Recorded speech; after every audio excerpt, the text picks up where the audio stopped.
निर्वाचनी जययात्रा रे जयश्री बीजेडी प्रार्थी प्रकाश चंद्र बेहेरा तांका पत्नी श्रीमती जयश्री बेहेरा सीडीए काठजोड़ी बिहार स्थित बस्ती रे पदयात्रा जारी करिसेंती।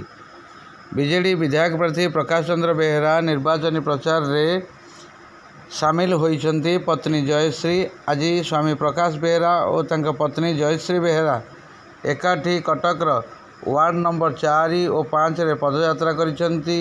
सीडीए स्थित काठजोड़ी बिहार बस्ती ठारू पदयात्रा बाहरी परे बस्ती रे रही समस्त साही बुली भोटर को साक्षात करथिले। जयश्री निज अंचल रे बीजेडी प्रार्थी प्रकाश बेहेरा को किभली जययुक्त करा जिवो एवं एही कार्यक्रम रे जयश्री को भव्य स्वागत मध्य वार्ड तरफ करा जायछि।